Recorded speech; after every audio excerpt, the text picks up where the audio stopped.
Tai Media. Ulipo tupo, twende pamoja.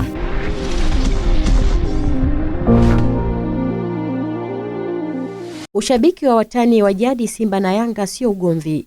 Hii imedhihirishwa hii leo baada ya mashabiki wa pande hizo mbili kuungana na kupanda miti katika chanzo cha Mto Nzovwe, kata ya Mwakibete, jijini Mbeya. Wakizungumza baada ya kutamatika zoezi la upandaji miti, mashabiki hao wamesema mpira ni furaha, hivyo wanapaswa kuungana kwenye kazi za maendeleo. Kusanyika mahali hapa, tumekuja timu, tumekuja kupanda miti, tumekuja kuenzi siku ya mwanamke duniani, tumekuja kuungana na Mama Samia. Yeye ni mwanamke na yeye ndiye anayetuwezesha na yeye ndiye rais wa Jamhuri ya Muungano wa Tanzania. Mpira unapoenda kuchezeka ni sehemu ya mazingira, na sisi tumekuja katika mazingira haya kwa niaba ya kupanda miti ili tudumishe mazingira. Mpira si ugomvi, ni kweli.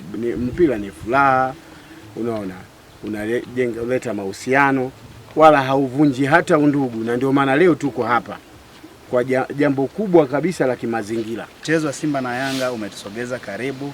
Leo hii mimi nimepata fursa ya kuweza kuungana na watu ambao siwafahamu, lakini leo nimeungana nao kwa ajili ya Yanga na Simba kuja kupanda nao miti. Simba na Yanga ni watoto wote wa Tanzania na wote tuko Tanzania na ni taifa moja. Kwa hiyo mimi sifungamani na upande wowote. Shughuli ya upandaji miti kwenye chanzo cha Mto Nzovwe imeratibiwa na Green City Club iliyopo jijini Mbeya, ambao mbali na kuwapongeza mashabiki, wamesema wanaendelea kuhamasisha jamii kulinda na kutunza mazingira. Pia sisi kama Mbeya Green City tumeshirikiana na mashabiki wa Yanga na Simba kuja kufanya upandaji wa miti kwenye vyanzo vya maji, kuhamasisha jamii kwamba mpira ni afya, mchezo ni afya.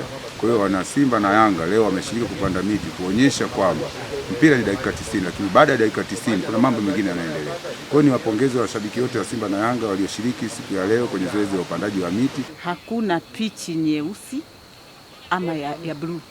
Pichi zote ni za kijani, na kijani ni afya.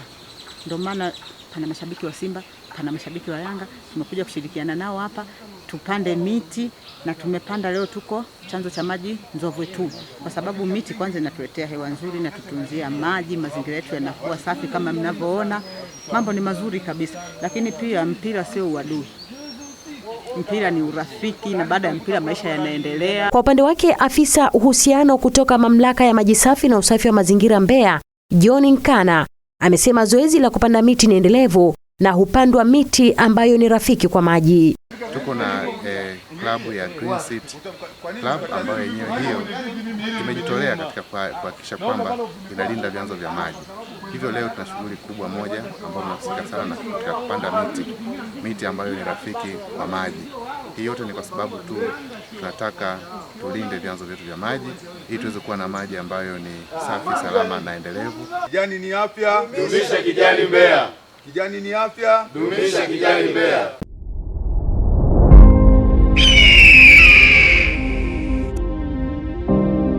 Ulipo tupo, twende pamoja.